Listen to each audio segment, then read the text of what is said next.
All right, everybody, what's up? This is the Bryan Callen Show, and that was a little Robert Plant singing to some music that you're better off frolicking through a field in. I just want to say real quick, I'm going to be at the San Francisco Punchline starting Wednesday this week, the 22nd, up till Saturday, so I'm excited about that. I've never done the Punchline. My guest tonight is the none other than the indomitable William Sasso. Yeah. And you don't have to wave at the camera. Indomitable means good. Okay, yeah, stop waving at the That means it's like just under indelible. Yeah, that's right. Now stop. Yeah, get the camera right. Anyway, he's stop doing that. I am attracted to the camera. I know, but I'm trying to give you an intro. The camera's attracted to me. But I'm trying to give you an intro, and you're posing in front of the camera. It's so unnatural. It's ridiculous. Stop doing that. What are you doing? You're flexing. You look like Hulk Hogan. Stop doing Hulk Hogan. I can't even give you an intro without. All right, come do your thing. All right. It's a free-form thing. We can just say whatever we want. I know, but I just feel like you're, all right. Anyway. Congrats, by the way, on this. Thank you very much. This is really it's cool. the #1 podcast in the world. Holy I just won the award for #1 podcast in the world. Was there like the podcast awards? It is award season. Yeah, and I can't believe I don't have usually TV actors on. Although you're not on TV, are you? Because you just finished shooting the Three Stooges. Because my show that I was on last year got canceled. Oh yes, the Three Stooges. Yeah. Yeah, I'm in that. And you're playing Curly. I am playing Curly. And did you have any lines in that? Yeah, Brian, I had a lot of lines. It's called the Three Stooges. I'm one of them. So naturally, I'm going to have a lot of lines. I thought you were just like the Curly. You were like whoop whoop whoop whoop whoop. Yeah, I do the whoop whoop. Okay. You're not going to get me to do that. No, but you have more of that. Yeah, I have plenty of lines. There's a plot. It's a movie. There's things for me to say. Okay, it's a Fairley Brothers movie. Yes, it's a Fairley Brothers. From everybody, something about Mary and. Were you about to say Everybody Loves Raymond? The Fairley Brothers, Everybody Loves Raymond. They've done a lot of stuff. Obviously, they're very funny.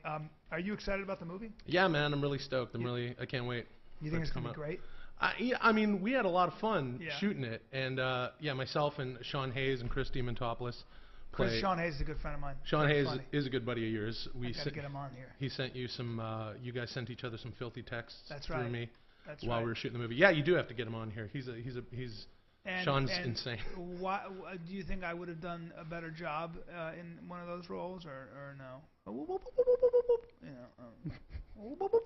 Isn't that what you did in the? You played. What do? You fall down on the ground, you do circles, and you go whoop whoop whoop whoop whoop. Well, Curly is probably the finest.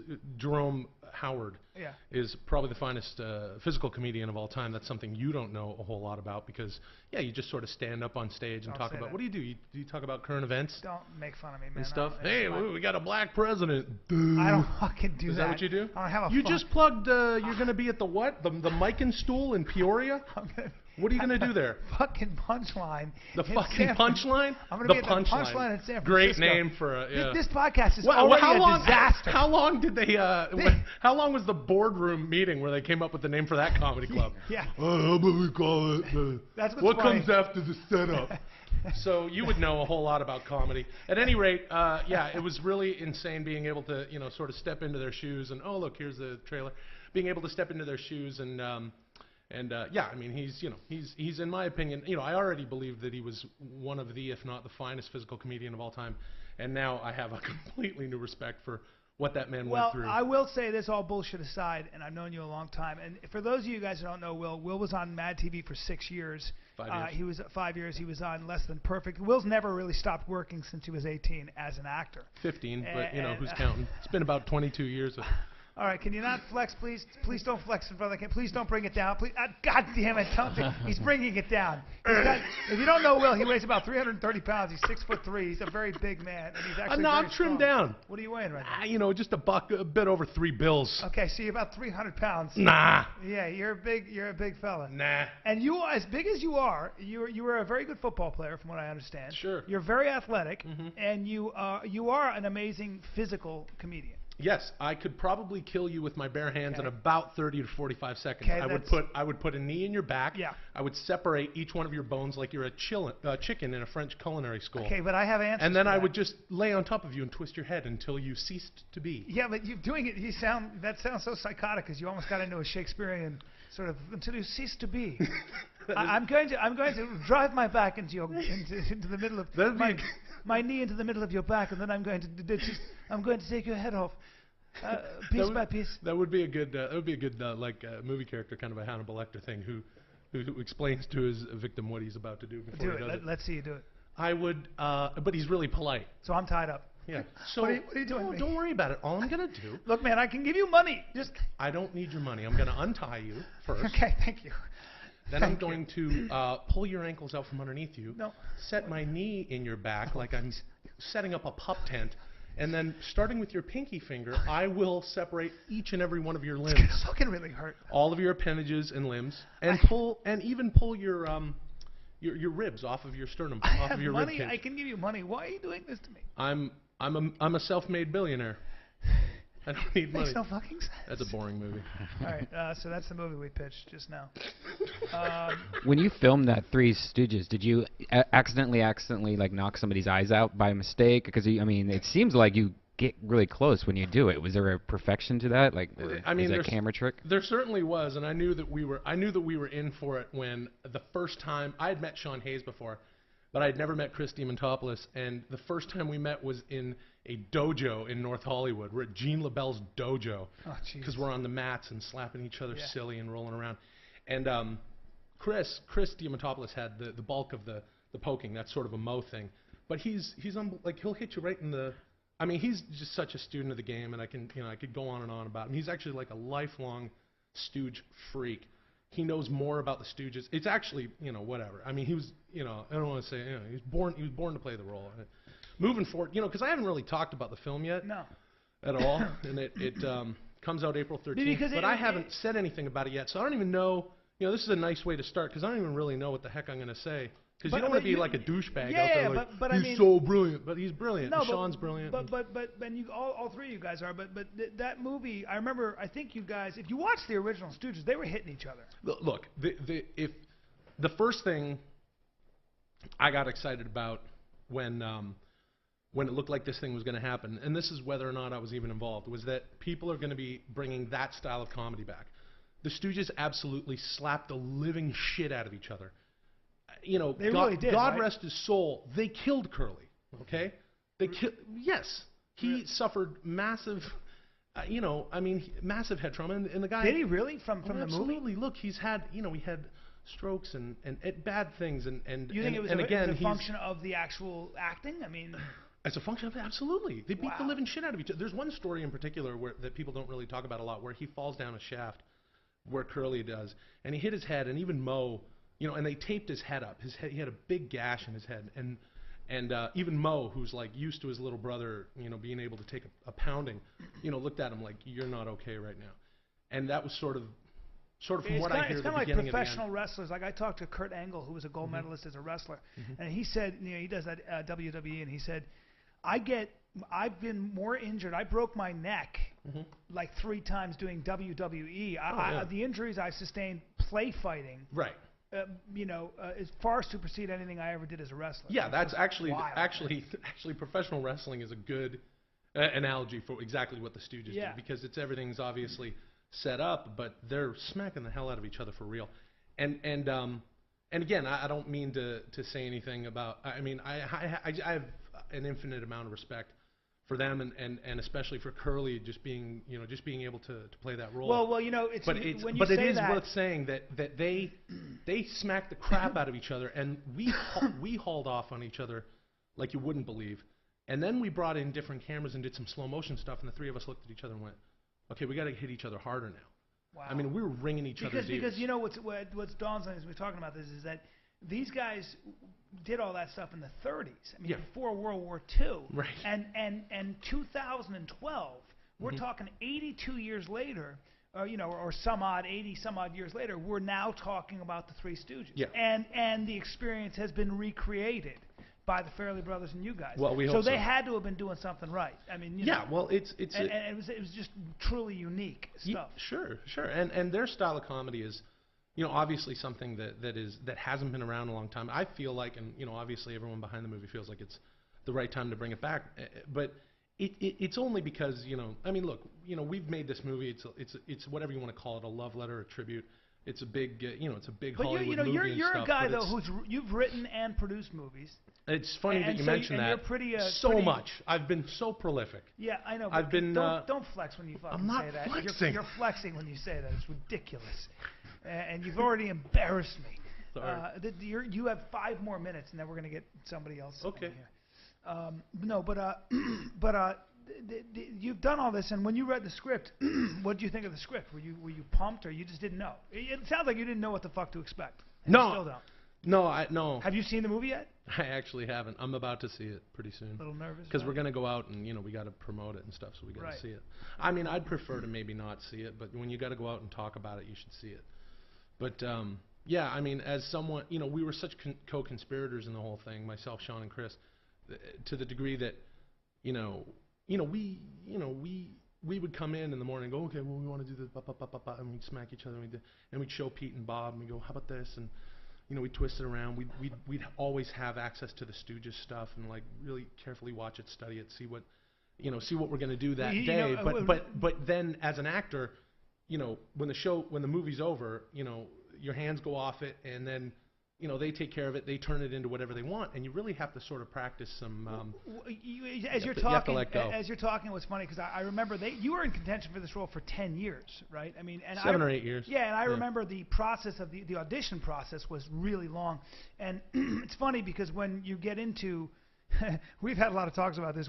When you see how movies are made and you see how crazy it is to be an actor because you have no control over your life and they choose a guy because of something completely different. And you said, you were talking about an Emmy Award-winning actor who just won an Emmy. You said, Bryan, in 5 years, you and I are going to look across the couch and that dude is going to be reading a script and auditioning for something again because he's going to be back to square one. Yeah. That's how it works in this business. Yeah, absolutely. And I always say that if people could see what an actor's life really is and how a movie's really made, nobody would be impressed with acting, and nobody would even be impressed with celebrity in a way, in the sense that it's such a manual sort of piecemeal job, where you're waiting around a lot, then you're kind of choreographing these scenes. I mean, and Stooges is different than, say, just shooting a scene where you got to be, emoting or whatever it might, sort of like smoldering in a scene, like, say, Sean Penn.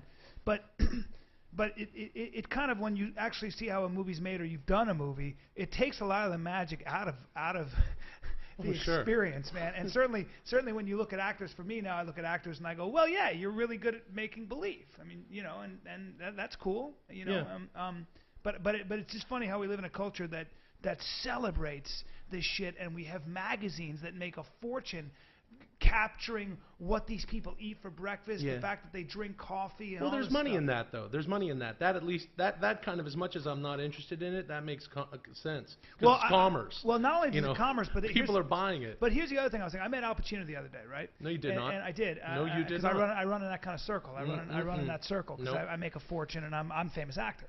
And why'd you laugh? Why are you laughing at that? Because that's beyond an ironic statement. First of all, my podcast is the biggest podcast in the world. Your podcast is not the biggest podcast in the world. Yes, it is. I just want. Yes, it is. Well, no, it's not the biggest Okay, well podcast. then talk to Podcast Times. It's a magazine. What's Podcast Times? It's an online magazine, huge magazine. I don't believe that exists. Okay, well, because you're a fucking idiot then. Anyway, but the point is this.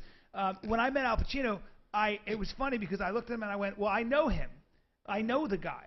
And what I mean by that is that I actually know Al Pacino better in some ways, and a lot of us do, than I know my own friends because I've seen him cry, get angry, in all different kinds of situations. Right. And so in a way, you actually know a dude emotionally, and maybe that's kind of why we kind of are so obsessed with actors, successful actors. Yeah, and also why we're interested in someone like Kim Kardashian who takes a dick in the ass on the internet, and now we want to know what that I guess the industry term would be piece of shit hooker does every day. But that's kind of where we are. That's a harsh thing to say. I don't normally say that sort of thing. I actually am not very opinionated out loud, but this is you're one of my best pals, and this is your podcast, your show. So I feel safe in saying that Kim Kardashian is a bottom feeding piece of shit street hooker who sucked a cock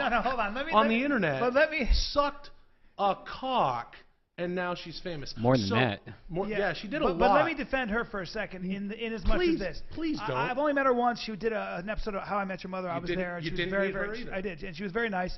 But I don't know that I blame Kim Kardashian, who actually seems like she comes from. Yeah. She seems like I'm talking about the person that she is. Seems like person, seems like a regular girl who happens to have a great bone structure. Oh, but the fact that we live in a culture that celebrates somebody who sparkles on the surface like that, who really doesn't stand for anything. Meanwhile, there's the Jersey Shore. I see what you're getting at here, Bryan. It's the same thing. No, right? It's voyeurism, and it's like, it is. Why are we watching and this? they got the Jersey Shore kids in the Stooges. It's a very short. I do know that it's a very short amount of time that the Jersey Shore kids are in the. I shouldn't say that anyone just is a cock-sucking hooker whore. But I will say, if the Stooges ran into these kids today, what would they do? Namely Mo. And what would he do if those kids were the Jersey Shore? Poke them in their eyes? Probably beat the shit out of them. Okay. So we have that in the film. Yeah. But yeah, no, it is interesting where we're at right now, to where I kind of feel like there's no celebrities left. Anyway, I don't like to use the term. You mean like Cary Grant and the right. old school? There's Jack Nicholson, George Clooney, Johnny Depp, Brad Pitt. That's it. That's about it. Callen, yeah.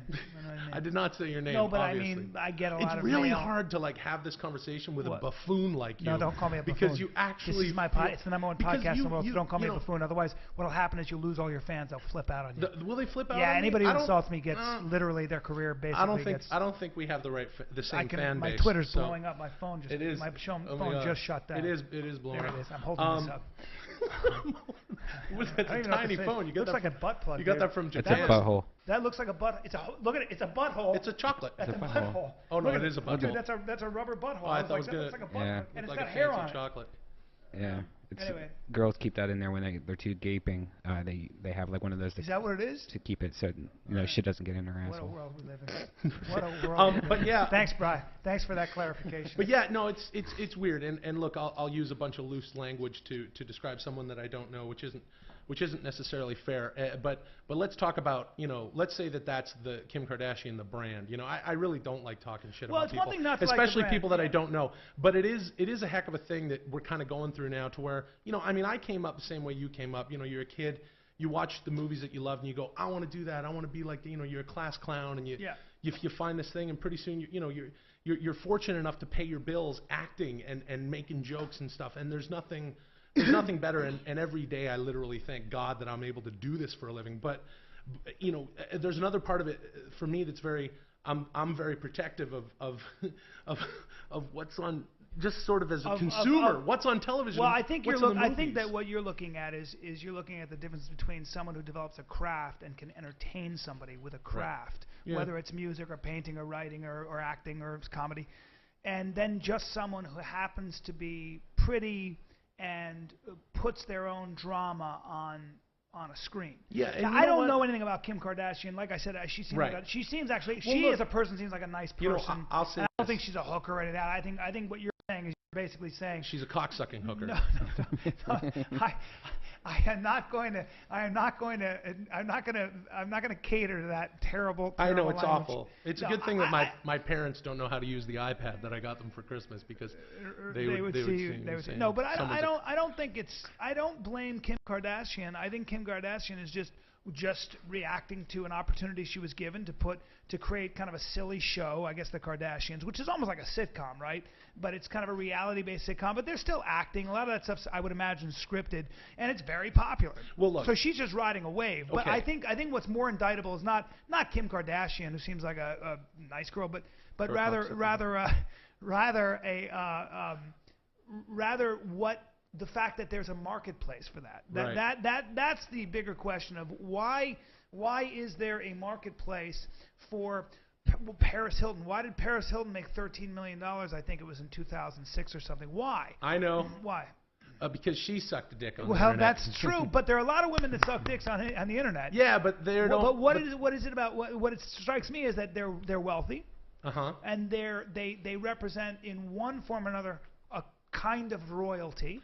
Absolutely. And more importantly, a lot of women, it seems, and a lot of people want to see what someone like that, how they live. They have all the money in the world. So how does the royalty, how does the elite live? And that seems to be that voyeuristic sort of need that people have always had. Sort of like, how does the queen live? Well, what is her life? How does a princess live? What's her life like? Yeah, and if I'm going to say anything to defend, any of those cases, whether it be, someone like the kids on the Jersey Shore or the Kardashians or the Hilton kids or whatever, all these people, I would sort of say that, like, in that, maybe you and I were like, oh, here's what we want to do. When you're younger, you kind of go, here's what I want to do. It's a long time if you're fortunate enough to kind of be like, here's what I want to do in this business, in my life.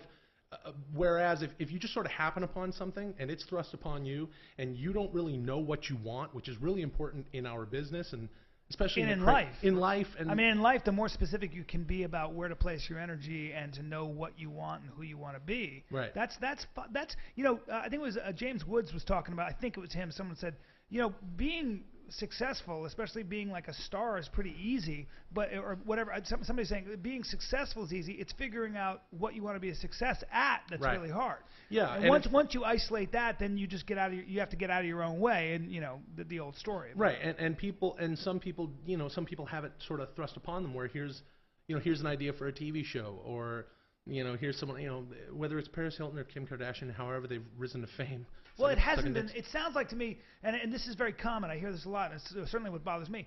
It hasn't been earned. Right. That the attention hasn't been earned. We should actually be more interested in people who build things and people who create things and innovate things and make our lives better. But that's we're not. More interesting. But we are. But I mean, look at Steve Jobs. Steve Jobs died a real celebrity, and it's interesting because he was a visionary in the sense and actually had a direct effect on many of our lives. Right. But I do think there needs to be more of that. I think that I don't know, but I think that there will always be a marketplace for the people that sparkle and royalty. It's really royalty. People will always want to know what the very rich live like and what they're like, especially if they don't have to work for a living. Hey, your podcast is hilarious, by the way. Thanks, man. It's really deep stuff. We get very deep here. We get very deep, ladies and gentlemen. No, but it's worth mentioning. No, I actually got onto this. But I think it's a really interesting thing to talk about personally because I'm always amazed at just all these shows that do so well, like the Real Housewives of etc. And you're like, really, man? And I know a lot of people that are pretty smart that actually watch this stuff. So there's got to be something to it, like the drama. Well, I call it kitchen TV because it's something I don't feel good about watching in the den. Like I don't want to sit down and watch it, but I'll watch it in the kitchen if I'm making something, or if I'm just standing in front of my fridge at 3 a.m. completely naked, making a sandwich, making a hand sandwich, fooling myself as if, I don't want bread. I don't need bread. I'm doing the low carb thing. Just spreading mustard and on your hand? Yeah, on my hand. And chicken. you're naked? Oh God, that's how you catch hepatitis because you never wipe. Yeah, never wipe. You're disgusting. What am I? I'm making weird noises. Oh God, I just made a mess with my pants. Only it was poo. Yeah. I was thinking about that actually. Guys are not allowed to make any noise when they have one of those, when they have an orgasm. Explain. Well, I just think it would be really creepy. I always tell a story about my buddy. I heard him having sex in the other room, and he goes, God bless America. He said that. I was like, I've heard you tell this story. That didn't really happen. It really did, and you know him too. I do know him. Yeah. I know exactly who you're talking about. But I don't think I make any noise when I just go. I'm the king. I'm the fucking king. That's what I say. What do you do? Well, you're usually like, Daddy. No. Daddy. No, Brian. That's not. No, please don't say. I'll leap across this table. No, it's okay. Right now. No, it doesn't matter. I'll put you up your own ass. Okay, but. Okay. Jesus. Well, you're so aggressive. I'll put your head up your own ass. Stop doing that with your fingers. It's so creepy. No, I usually make the. Daddy, I'm Will Sasso. I usually make. I make sort of a bull walrus sound. Oh, you do? Like that, and I stretch my face out as much as I can. That's and I horrify my mate, the woman who's underneath. Wow. Like that. Holy shit! I feel like I need to take a shower. That's Let's see how big my head can get. Go ahead, try to make us go. Ready? That's a good podcast. That's attractive. That's really good. That's good. What else you want to talk You're about? a single man, right? Yeah, I'm a single guy. Yeah, easy to date in L.A., isn't it? Be a lot of real. As he just starts laughing, I wish that laugh just turned into a cry. Fucking, it's such a. Will, you all right? Oh, Jesus God. Well, you're going to find somebody, dude. You're going to find somebody. Hey, look at me. You're going to find somebody. Don't come now. You can't just... Oh, God, that's disgusting. Don't cry out loud. Just keep it inside. You have a really good voice. Learn how to hide your real. You have a really good... Blah, blah, blah. I don't think that's the words, but keep going. And if you should fall... Remember you almost had it. Oh, yeah, you came in the middle of the song. What are we doing? Is anyone... Dude, we have literally 3 million people are listening to you right now. I'm really happy that you're doing this because, you know, you're one of the funniest people I know, and you actually can string together a sentence, you know, sort of, when you're not trying to defend. Don't cry out loud.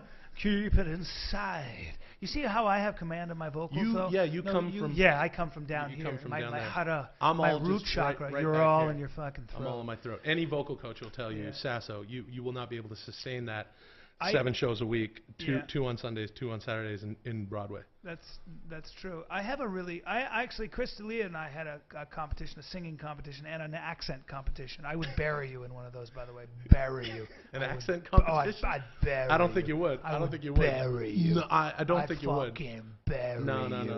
No, I don't think you would. Why? Can you do pretty much any accent? You're very good with impressions and accents. I don't know. You can do Hulk Hogan. Yeah, I can do Hulk Hogan. Can you do Hulk Hogan for us for a second? Why do we want to do Hulk Hogan? That's something I never did on Mad TV, but I've been doing it lately just with you. I'd like to hear Hulk Hogan if you could. Yeah, my Hulk Hogan is just... Tell me you'll put me up my butt as a Hulk Hogan. The whole key to doing a Hulk Hogan impression is you got to say Hulk Hogan. Oh, okay. All right. Yeah. You got to do podcasts like Hulk Hogan, dude. And I'll try to interview you. Yeah. All right. Okay. My guest right now is none other than the Hulk himself, Hulk Hogan. Now wait, do you want me to say Hulk Hogan? Yeah. Every time I talk, I'll say Hulk Hogan. So, ladies and gentlemen, on the podcast now, we've got none other than the Hulk himself, Hulk Hogan. How are you, man? Hey, thanks a lot, Brian. It's really great to be here, Hulk Hogan. You look great, dude. You're bigger. You're actually bigger in person. Well, I've been trained saying my prayers. What's so funny? This bit sucks. Keep going. No, it doesn't. Fuck it. No, Keep going. You can't let me get a word in. Now. No. Watch.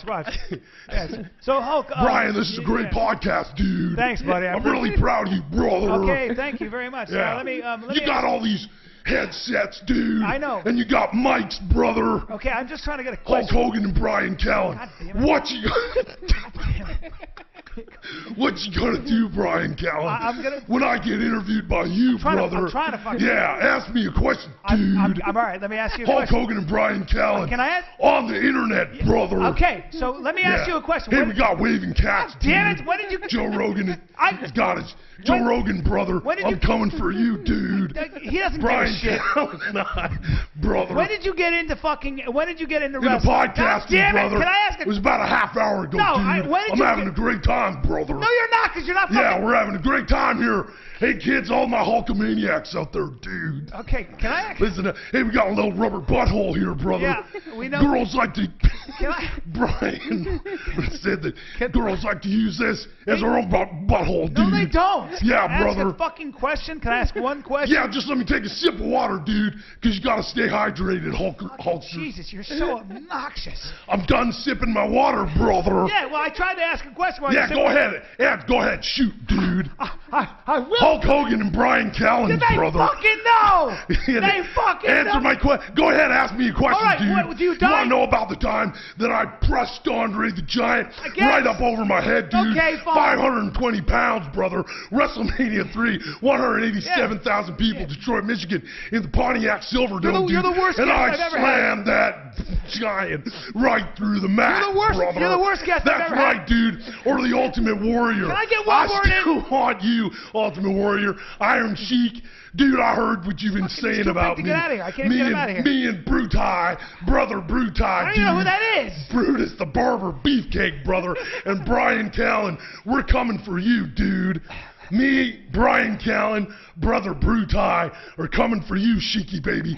And what you gonna do, Bryan Callen? I'm gonna try when to I interview answer you. your question, dude. If anyone's still listening to your podcast, brother. God, holy shit. This bit has gone on forever, dude. That's good shit. There it is. Bryan Callen and Hulk Hogan. Now I'm not going to stop. No, That's the problem. Stop, because we're gonna go into another character now. No, we're not. Let's because you're so good at that. That's the best Hulk Hogan I've ever heard. Jesus Christ. All right. I should have done that on Mad TV. You know, I left Mad TV 10 years ago. You did? Around this time 10 years ago. God, Yeah, can you believe that shit? How old does that make me? Makes I'm you 30. about- I'm 30. No. Now listen. Yes, I am. Don't Yeah. say anything No, you're- about that. I'm 30. What are the other? You did Kenny Rogers. Yeah. What else did you do on Mad TV? I didn't do Hulk Hogan, brother. Okay, all right. But if you ask me a All question, right. dude, I'll answer it right away, Okay, brother. okay. Because that's the way a Hulkamaniac. I got ya. That's the way a I don't wanna- Hulkamaniac answers questions on a podcast, dude. I don't want to hear Hulk Hogan anymore. I want to fucking go into another character. Yeah, what you gonna do, brother? They keep getting bigger and bigger, I'm dude. gonna stick The my fingers in your 24-inch fucking pythons, eyes, dude. Curly. Can you do a little Kenny Rogers? Can I interview Kenny Rogers? Hi, I'm Kenny Rogers, dude. No, that's Just not- kidding, psych. I'm Hulk Hogan, brother. Okay, you're not doing Kenny. Yeah. NWO for life, dude. I don't even know what that means. New World Order, brother. If you're not with us, And you die. You just die. Just die. Please die. Please, character, please die. What is the? Give me. You do Kenny Rogers? I did Kenny Rogers. Who gives a shit? Yeah, but I like. Is that Kenny? Kenny, we're really happy to have you here on the Bryan Callen Show. thanks a lot, dude. Do Kenny Rogers. No, I don't want to do Kenny Because Rogers. it's funny. Let's just do interviews No, I don't with wanna different do Kenny characters. Rogers. You'll do what I tell you. I'm not going gonna to do the what number I- one podcast in the world. It's not the number one Do what I podcast in the fucking world. tell you, or I'll flip Kenny out on Rogers you. was a weird thing. You know, it's a weird thing. It doesn't How do work. you even It do doesn't them? work here. I didn't do them. Well, I started off doing them when we started doing the show. I started doing Kenny, and he would sound like Kenny. And Kenny just sounds like this. Hi, I'm Kenny Rogers. That's what he sounds like. That's actually what he sounds like. Well, that's the real Kenny Rogers. Can you do him a little perverted?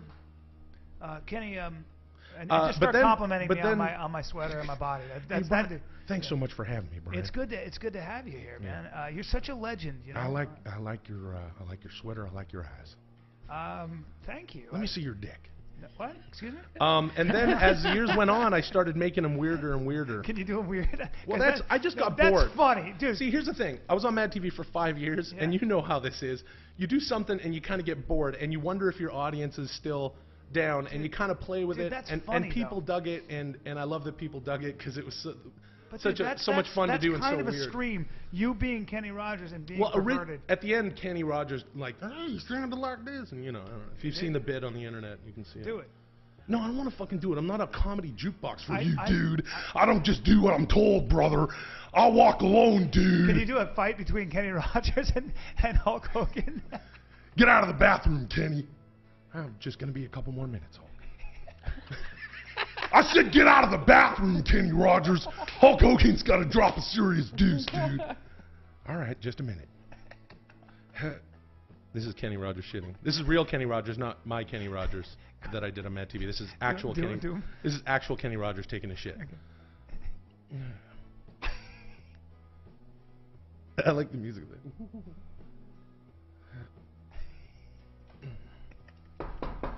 Come on, Kenny. You've been in there for a half an hour, dude. I gotta take a serious dump, brother. Hey, there's Kenny. Yeah, there he is. If you're watching on your Ustream now, you can see Kenny. I'll be out in just a minute, Hulkster. Keep making those sounds.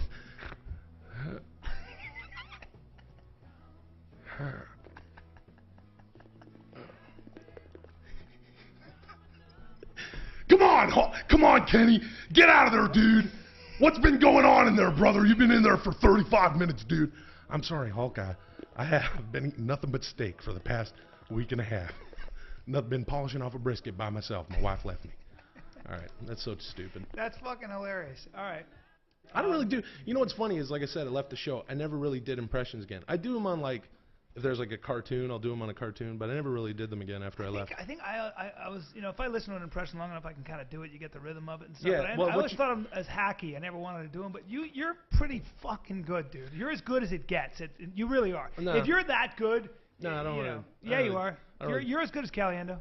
Oh, Caliendo's our pal Frank Caliendo, who you speak of, is in my opinion. Oh, you don't know him? No, but he's amazing. He's a pal of mine. I think he's the finest impersonator ever. I agree. He showed up. Okay, I did 5 seasons of Mad, and Caliendo showed up during my last season, and again I love Frank, and it was so cool. Like he's amazing at that shit. And here I am. You know, this is kind of my house at this point. We've been trying to stomping around, and Caliendo shows up, and I was doing a Louis Anderson sketch that week. And I'd been doing Louis, but Caliendo did Louis. And I just met Frank, and he says to me, you know, you're doing it wrong. And I was like, excuse me? And he says, you're doing it wrong. You got to throw some more of this into it. And he gave me a couple. Wow. And he was right. Yeah. And we became fast friends and started, you know, just kind of dicking with each other's stuff. And Ari Spears is like that, too, where we would just dick. And, really and good. Pat Kilbane, who was on the show for 3 years with me, you know, we would just constantly and Phil Lamar, whom, of course, you know, we kind of like meddle in each other's stuff a little bit and kind of for those of you who don't know, I was in the original cast of Mad TV, and it all pretty much went downhill after that. But you guys did a good job at least holding it out of the gutter. Why did it go down? Why are you saying it went downhill? I had so many fans. It went downhill for you after that? No. It went downhill for you after that? No, I said the show went downhill. You said you were on Mad TV originally, but then it went downhill for you after that. I didn't say for me. I said because the show was fine. I came said on the for show, the and show. Everyone was like, "Yay!" No, they weren't like that. Impressions and Kenny Rogers. No, they were like, "What the fuck, Bryan left. I'm not watching like, anymore." Phil Lamar, Will Sasso, Bryan left. This is Sullivan, bullshit. Bryan Alex left. Borstein, Michael McDonald, Mo Collins, Ari Spears, Devin Wilson. Nobody never really. It was a very talented cast. It was a good group of people. It was a good group of people, dude. What do you not like about Hollywood? Are you political? Sure, man. Are you? What do you think of this whole election thing? I'll pay attention once that part. Can you do Obama? No, I can't do Obama. No, I can't do Obama. I can. Yeah, let's hear it. I'm Barack Obama. That's pretty good. And I'm the President of the United States of America. You're right. Once you hear someone doing it, you can kind of pick it up. Yeah, I've always had that. It's really amazing. You really have a future in this business. I'm black. Yeah. So that's what he says a lot. Yeah. So that's my impression of him. Mm-hmm. It's pretty good. Is that you, Bryan? There's you. There's you on Mad. There's you and Mary Scheer. Still with the charisma. It's funny how my voice, you can't hear my voice, but I've still got so much charisma. Oh, look at Bryan doing his bad New Yorker. Oh, look at Bryan with two characters. I can tell you're doing a bad New Bryan Yorker with his 2 characters who actually got on Mad TV somehow because he had a good audition. That was 27 years ago. And I look exactly the same. 27 years ago. Do I age? I don't even age. No. It's just like it's a testament to my pure living and my tight-fitting skin. Sign where I've circled right here. Press hard because you're making 5 copies, all right? There you go. See how they're laughing at me? Hey, Stevie, bring Mr. Caldwell around. They're bringing him around front right now for you. You want these old parts? Otherwise, I'll just chuck them. Oh, look at how good I am. Did you ever find out what was making that noise? What noise was that? It was kind of a... You do it all the time when he was going up the stairs. Wong, wong? Yes, like... Look at how good I am. How long was going down the steps? No, up. Yes, that's it. Look at how funny this is. Like hey, Will, don't be... Will, wake up. Will. Yeah. I'm sorry, what were you doing? I just went into a deep sleep. Vintage Mad TV. Oh, don't do that. Oh, I can't. By the way, don't do that. I can't watch a fucking thing I do because it just depresses me. I hate everything I've ever done. Do you watch yourself? I mean, sometimes it's rough. Are you critical or you can? Yeah, of course I'm critical. You know. Yeah. What's your proudest moment? My Hulk Hogan impression that I just came upon. That's what I was looking for. That's the answer. Butthole. By the way, I got a rubber butthole too. I don't remember doing this. This was a funny sketch actually. Yeah. And Dave Herman's really funny in this sketch. There's Dave Herman. I did it! Yeah, it was dentist in a box where you can get all your dentistry needs in a box. That's where they got dick in the box. That's me doing my... That's where they got dick in the box. So derivative. So derivative. Anybody can. Yeah, and you're doing an Aussie accent there. That's right. Hey, I'm Bryan Callen. Right. I've got 3 impressions. Don't I've got say 3 that. characters. I've got Hey, I'm the New York guy. I just sort of watched some Vinnie Barbarino, and now I talk like this because I say I'm from New York, but I'm actually from Battle Creek, Michigan. I'm not from Battle Creek, Michigan, you asshole. And then I've got the Australian. I'm Bryan Callen. I do an Australian. I'll do and now I'm Barack Obama. I'm my Bryan Barack Callen. Obama is spot on. That's pretty good. I'm Barack Obama. What else? You're from Canada. Yes, I am. National animal is the beaver. That's right. Now you're an American citizen? I'm both. Why'd you switch over? Because I love America. You're a traitor? No, I'm not a traitor. I love Canada. your country. Yeah, it's pretty good. I like Canada. You were up there, didn't we have a great time? Yeah, they're fucking awesome. They're that great was fun. people. Vancouver was a good time. Brian was up doing stand-up in Canada, and I was there at the same time visiting my folks. Yep. And so we hung out and you do have that town locked down. No, I don't have that town locked down. No. It is your town. No, Your buddy owns 13 fucking bars. I think my good pal there, owns like a bunch of bars. Yeah. He owns more than that. Yeah, he's doing very well. No, I mean, I'm from there, so we kind of have a good time, didn't we? Let's switch gears. I had an experience I'll talk about for a second. I did Joe Rogan's podcast, and my buddy Jimmy Burke got a little too high and gave my phone number out on the podcast. So I got a bunch of phone calls from guys, and then I get this long text from a kid who says, listen, I know I shouldn't be doing this, but I got your number, and I wrote a script, and I think it's really good, or something like that. And I'm like, oh, Jesus Christ. So I actually called him. Oh, my God. Because I always call them. I called them up. I called a bunch of them. I'd get a call. I'd get a phone number. I go, all right, I have to talk to these kids, because I'm like, if I don't, they're going to call me. And I'd call them and be like, what's going on? It's just a young guy who just wants to talk, right? Just being a silly goose. He's like, hey, what's up, man? It's just really you. Yeah. It's fine. And it was funny and stuff. But this kid leaves me a fucking text that is 3 pages long, all right? And I'm like, all right. And I call him up. I go, bro, are you really sending me a text this long about some script you write? You're out of your mind. What do you want? And he goes, I'm sorry, man. He starts laughing. He goes, look, man, I wrote a script I've been writing a long time, and I'd love to send it to you. I know you're busy if you can read it. And I'm like, all right, send it over to me. Now, in the history of my life in L.A., when I've for 16, 17 years now, I've had people send me scripts and stuff. They're never good. They're never good, right? Because nobody can write. It's a really hard thing to do. Right. This kid's 24, and he sends me the script, and I'm like, oh, fuck. So I'm on the plane. I read. I go, I'm going to read 10 pages on my phone, all right? And I read 10 pages, and I go, I don't know if I'm crazy, but I think this is good. And then I read 10 more pages, and I go, no, I'm not crazy. This is good. Wow. And then I read another 10, and I go, this is a real story and a real screenplay. And I read 76 pages, which is all he sent me. He hasn't finished it yet. And I realize this kid's a real writer. And by the way, his name is Harrison Query. If you're listening, and I think he is, I'm giving him a shout out. But it was the second time, because Anthony Tambakis was the first time, but it was the second time this 24-year-old kid is writing, so I get off the plane, I call him, I go, hey, dude, you're a real writer. I mean, you're 24, but you're gonna have a future in this business because you know what you're doing. I mean, he's layering it, he's unfolding all these events. I mean, and I go, what'd you do? And he goes, well, I studied writing for 4 years in England and Jesus. blah blah blah. Where is he? Where does he live? He's coming in tomorrow, but he lives in Boulder or something like that in Colorado.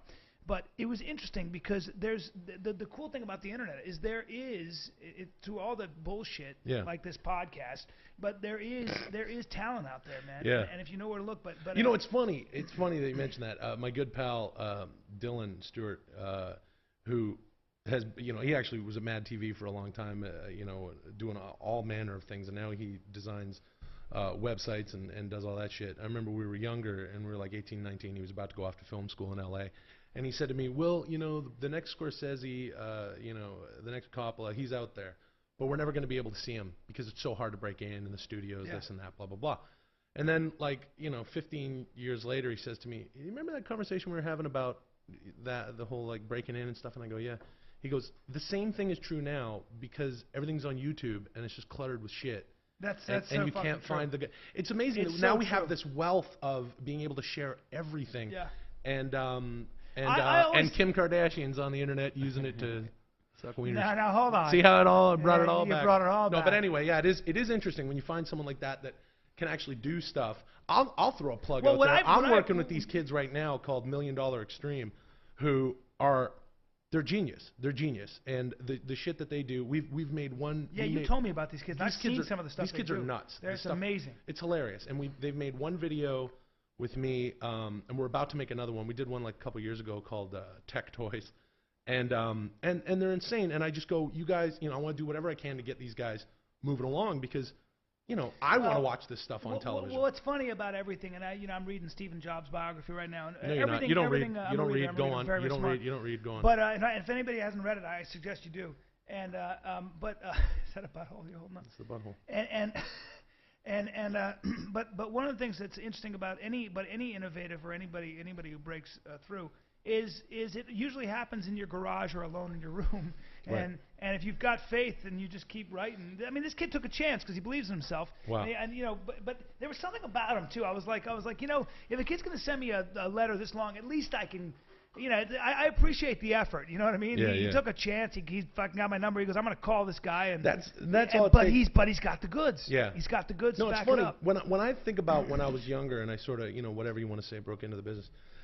I had stones, man. I was such a brash fucking kid. Because you believed in yourself. But I believed in one side of myself, and that's all it took. Sure. I was like, I wasn't a confident guy when it came to girls and stuff. That's totally changed. So. But no, I mean, you're like I was playing football and I was chubby kid and class clown and all that stuff.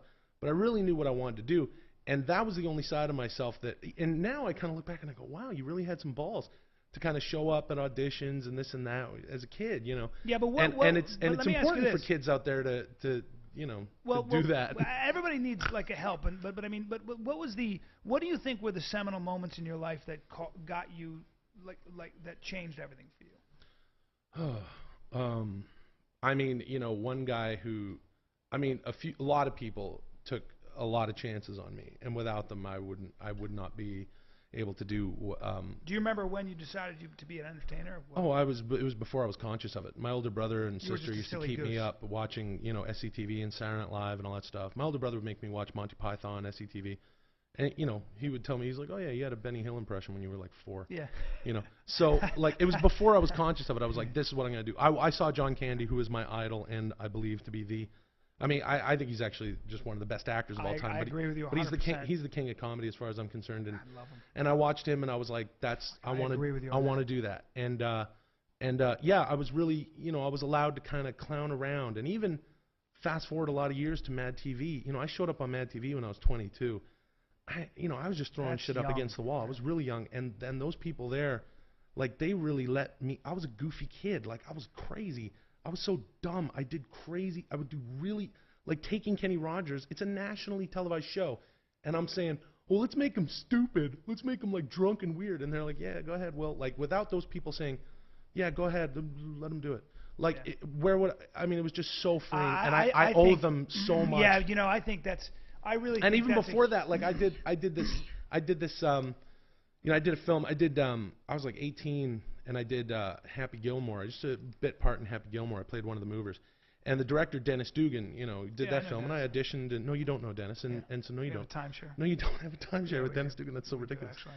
And then the next year, he was doing Beverly Hills Ninja with, speaking of Kings of Comedy. That was a great role with Chris Farley. With Chris Farley. And so I sent a tape and I auditioned for that. And Dennis took a chance on me then. I was still living, back home in Vancouver. And I was 19. And they flew me out, and I'm in this movie, and I'm 19. I'm playing a 40-year-old. Dude, you were so good in that. They put a mustache on me. You were so good, and you looked 40. You played 40. Your voice. I grew a mustache. Oh, there we are. I grew a mustache for the role, and I showed up.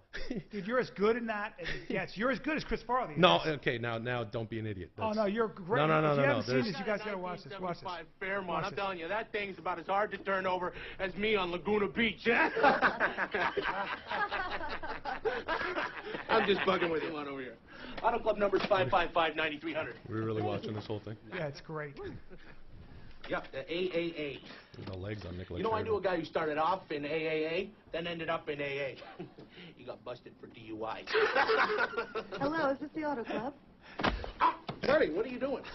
Are you not familiar with the art of shiatsu massage? Shiatsu? What was Chris Farley like? He was the sweetest human being on the planet. Was he? Did you guys cut up?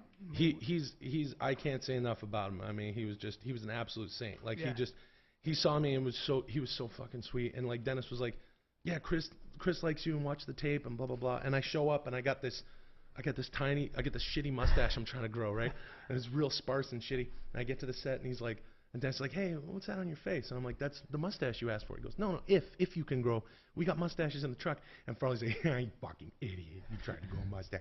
And like, he was so sweet. He was so That's fucking, a good Chris Farley he right away was so kind. And I remember one day David Spade was visiting the set and Chris Rock was in the movie. So I'm sitting there with these guys that I've watched on Saturday Night Live and I can't believe it. And I'm sitting there with Chris Farley and David Spade and Chris Rock and I just improvised this bit that Farley loved and was in the movie. The line about my the car turning the car over. Yeah. And Chris literally was in his trailer like laughing and his pants were off. The seamstress was there fixing his pants. I got a pant with Chris Farley, drinking Gatorade and coffee and there's like a haze of smoke like he's smoking cigarettes. I was just laughing and he goes, hey Sasso, do the thing, So I did it in front of Chris Rock and David Spade and they were just like. Nothing. Nothing. They gave you nothing. I didn't give a shit. And Chris Rock said, I'll never forget this. He goes, man, where'd you say you're from? He's from Canada. And because Farley loved me. He's so sweet. And Chris Rock said, see, that's what I always say. Canadians, not funny, And I started laughing my ass off. But to just be, to just have. Yeah, you're 19 with Chris Rock and David Spade. And Farley and. Well, if I were to interview Chris Farley right now, what would he say about Will Sasso? Okay, came see, back now, from the dead. Now this is where you. Okay, first of all, Chris, First of all, my guest. You just lost every viewer that you have. My guest tonight is Chris Farley, and. You worked with Will Sasso. What was Will like? Will Sasso and I, dude. Okay, that's not we're going to take on Hillbilly Jim and Chris Jimmy Farley. Superfly Snuka, That's dude. not a good Chris Farley. Nikolai Volkov. You better watch out, brother. That's a terrible Chris Farley. That's my Chris Farley. I'm not doing a Chris Farley. That's a very good Chris Farley. Well, anyway, please let me interview him for a second. I just want to get him. I miss him.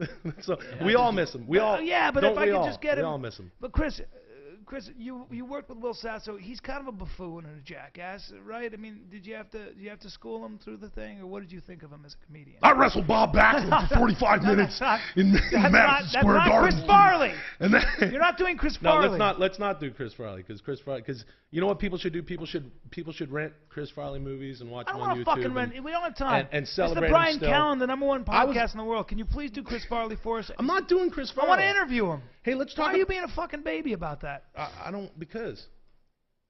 Do it or I won't allow you on my podcast. But I've already done it.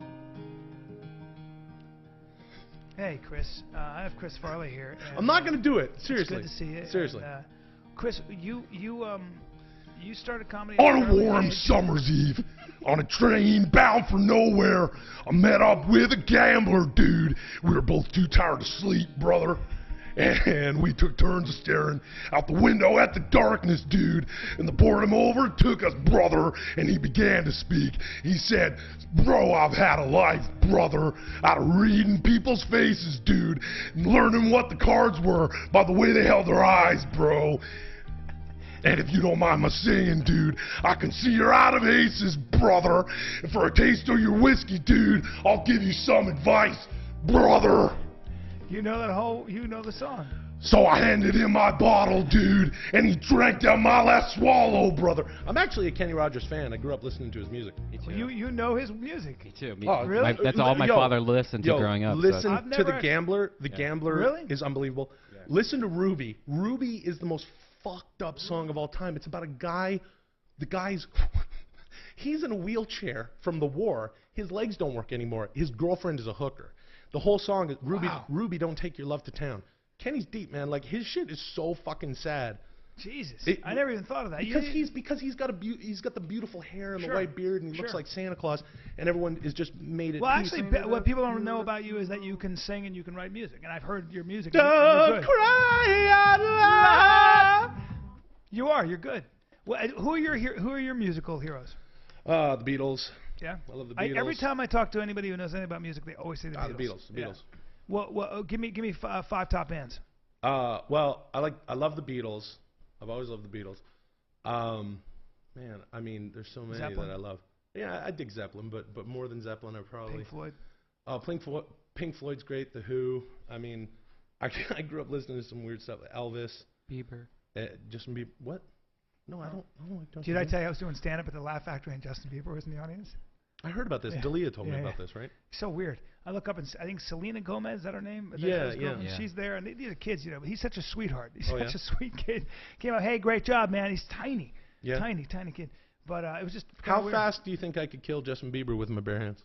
Now keep in mind, I can kill you with my bare hands in 30 to 45 seconds. because I studied jiu-jitsu and I can punch your fucking lights out. No, I don't think you can. I would pick an angle on you and I would pepper your stupid big fucking face. Wrong. And all of a sudden you go, why is this skinny guy hitting me this fucking hard? Well, I'll tell you why, because I know how to use my hips, you fucking idiot.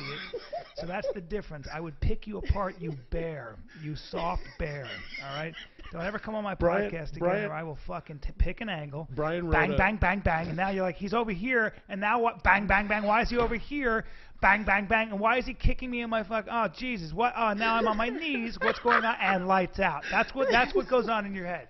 Brian, bang, bang, bang. That's all I hear. I'm going to turn this way because I'm blind now because I can't see. And bang, bang, bang. Why is that side of? Is that my knee? Oh, that was my balls. Now I'm on my hands and knees. Why is he gang out? Because I just roundhouse kicked you in your fucking head. That's how fast it would last. Brian wrote a long form email essay to me and my good buddy Chad about the probability of what would happen if Chad and I fought, and it's one of the funniest things I've ever read. Did you? I put it on my website if you ever want to check it out. It's at hamfatter.com and just search dog versus bear.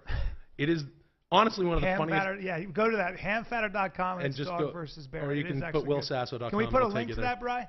On the dog versus bear is one of the funniest, weirdest things I've ever read. Because our friend Chad Colchin is a great writer. Yeah. Basically said to you that he's 5'7". No. Chad is about 5'10". No, he's not. 5'10". No, he's not, and that's okay. He's about 5'8". And I put my body. Great guy. He's I a put great my guy. head on. But Chad is about 165. I talked to him 170. I got his specs, and he's about 5. And he he played some baseball in high school, and he said he could beat you if he trained in a fight. And he said he could gain if he gained 50 pounds of muscle, which is absolutely fucking impossible. And it would slow him down and make it be worse. Right. And I said, well, you're fighting the guy named Will Sasso, who did sports for a long time and is full of fast twitch muscle. And keep scrolling, Brian. You can see Brian's dumb face here. I look like a tough kid there. Keep and you're going. Not going to hurt him. Just look at the pictures. No one's going to read this stuff. There's Chad. And keep rolling down. I had to give him a fucking There's me pridefully holding a fish. Look at that with the barracuda. Here, you can go. Let me read this part. There's my Muay Thai trainer, Harold Diamond, who's a psycho. Oh, that's great. And there's the end of the one tweet. Great. Hey, go up to the top. Go up to the very top and go over a little bit to the other side. Look at that. 10-minute podcast. Oh, there it is. Me, Chris D'Elia, Will Sasso. We're going to be doing the 10-minute podcast. You can click on that. It's literally just 10 minutes. Yeah, we just launched it today. Yeah. I've been getting good tweets about it. Yeah, no, people seem to dig it. We've got to come up with something of substance, don't we? Or do we just talk? About? Well, that's interesting because I really kind of feel like, hopefully people will, kind of hit us up and let us know what they like and dislike about the 10-minute podcast. But people have been hitting us up on Twitter at 10minpod, which Chris hates, the Twitter handle. Who gives a shit about Chris? And not me, certainly not me. He's got a sterile brain. He does have a sterile brain. He's about as smart as a domestic chicken. Yeah, that's right. All right, and they wanted me for that role on fucking Whitney, but I'm way too masculine. I don't know about that. They did. I was too But Brian, but Chris's hair is a wig. Is pretty amazing. It is a wig. Let's reveal that now. He's wearing a wig. Chris D'Elia's hair is a wig. He's a phony. Oh, you following? Cheers. I'll follow you back. Oh, there's our pals, Josh Lawson. I saw Andrew Bowen there. I love Josh Lawson. He's a funny guy. Josh Lawson's on a show called that new show with Don Cheadle. Yeah. What's it called? It's on Showtime. I know that. No. I don't watch any TV. I watch Luck. I've seen the first episode. I didn't understand of it. the show, I wasn't and it's hilarious. Awesome. No, I'm talking about Josh's show. Oh yeah, no, I'm talking about Luck. Did you see that HBO show, David Milton? No. I just didn't. I don't know. I couldn't figure out what the fuck was going on. Really? I just couldn't. Like, sometimes I feel like a show's trying to be so cool that it can't get out of its own way. I'm sure it'll find its legs, but it's about horse racing. I don't know. I don't really care. It's just a bunch of actors. I auditioned and I didn't even get a call back, so I'm jealous. But what do you want? What do you want to do on 10-minute podcast? Keeping in mind it's only 10 minutes. I want to capture the. Well, you know what's funny is like every time I do a podcast and I'm a silly goose, people go, "Hey man, I want more substance," right? There are a lot of people, but then there are a lot of people that like to laugh. So I don't know. I just believe in just whatever happens. I think this here, the Bryan Callen show, is a great medium for you because you will literally not shut up. You never shut the fuck up for more than a few seconds. I feel like are you complimenting me? Yeah, absolutely. It's a compliment. So few people have the gift of not being able to fucking shut their goddamn windbag for more than a few fucking moments. I don't feel like you're complimenting me. I feel like you're... Is that me? Here's what happens with you. Here's you. Here's your spirit. Yeah, keep in mind, this is my podcast. This is who you are. Yeah. Don't give a shit. Here's who you are. This is you. Ready? Yeah. This is at your core. This is what's up. Okay. Let's see that. And then what you do is you go, and you form your mouth around the, and then you say, I don't understand those TV shows. Why is there an echo now? Why is there an echo? That's your conscience. Hey, listen. This is, hi, my guest. I'm Bryan Callen. That's not how I talk. I'm Bryan. That's a terrible fucking impression of me. That's the voice that's inside of your head. No, it's not. The voice inside of my head is, what's the voice that's inside God's voice because he talks to me, and I'm his favorite. He talks to all of us. And if you have any doubt about that, and the fact that I was such a whore for so many years and I don't have herpes is proof positive that Jesus loves me. Here's the voice inside my head. You're doing great, Sasso. Just keep it up, brother. Keep on doing that thing you do, dude. This is all I hear from God. You're my favorite song in the world. He sings to me. Isn't that weird? I wish I had an echo in my voice. He's so scary. Yeah. Did you hear about how this guy invented they invented this way to channel sound so that you can be 500 yards away and they can send a sound beam into just your ear. Oy. And they're going to use it with terrorists where like somebody's talking and they'll send in like religious verses into his ear, basically telling him to change his ways. I mean, there's some crazy shit that the military's involved work. Just telling. All we got to do is tell the terrorists to change their ways. If you think God is talking to you, you might just change your fucking ways. If God starts whispering to you, you're going to listen. They already think God's talking to them, so they do really terrible things. Jesus, your voice got really... Well, it's, Who's that character? That's, can you please that's how you really sound on the inside. Chris Farley? No, you can't. That's so terrible. Why? You're very good at it. No. You're how do you... I did a couple impressions of Chris Farley on Mad TV, and then... right before he passed away, and then we of course never. I was with Phil Hartman when he passed away. When Chris Farley passed away, oh my God! And in fact, I had talked to Phil Hartman about Chris Farley 2 days before, and he said, well, it's a sad ending, Yeah, my goodness. And then he was just bummed out. Yeah. I loved Phil Hartman. That's another one who was so funny, man. Just a genius. And was killed by his wife. Yeah. And I guess she killed herself. Mm-hmm. Yeah. All right, guys. Awful. Well, it looks like it's about that That's time. what you're going to We just wasted a whole fucking hour with Will Sasso. You have been a disgrace, and you've literally. I just lost viewers with listeners with you. I'm sorry, Bryan. You wouldn't even do a fucking Chris Farley impersonation. I did a little bit of it. Can you do a little more? Can you send us off on it? Can you just say to listeners? By the way, my next guest, I'm going to have Joe Carnahan, who wrote and directed The Gray and A-Team and Smokin' Aces. I'm going to have Stoney Curtis, who's a huge porn director, and I'm going to have I got a bunch of really great. Don't tell the first guy about that. No, I won't. You're following the guy who wrote and directed The Gray with a porn director. Well, that's what you get. You moron. You get an eclectic group. You're a moron. You get an eclectic group on my show. That's right. I'm going to have Jeremy Piven. We got a lot of good Jeremy people. Piven is a buddy of yours. Yes, and I'm a buddy of yours, and Chris D'Elia is a buddy of ours. I know everybody in Hollywood. So you got 3 of your buddies, and then you send a Hail Mary. Jimmy Burke probably tweeted his phone number or something. So you got the phone number of the guy who wrote and directed The Gray, and a porn director. Don't say that. You're really good. This is good. I want everyone within the sound of my voice to keep tuning into the Bryan Callen Show, but damn it, son, you got to come up with some real guests. I know. I mean, I'm like, you're a disaster. I'm nowhere near a C-lister. I'm like not even. All right, listen. Can Chris Farley or someone see us off? Absolutely, dude. You've been watching the Bryan Callen Show, brother. You've been listening to the Bryan Callen Show. You've been listening and watching, dude, on Ustream. Hulk, you can YouTube it, dude. Listen to it on the pod web, brother. You guys listen to Hulk Hogan, to Will Sasso. You had Kenny Rogers. You had just a little smidgen of Chris Farley, and those are the kind of guests. Well, that's not really what I do. I'm a serious actor, Bryan. You're not a serious actor. Yes, I am. I'm a conspirator. You're a fucking buffoon. I'm a creative force. Thanks everybody for listening, and tune in next week. And I promise it'll be of more substance. Hey, fuck you. Christ, you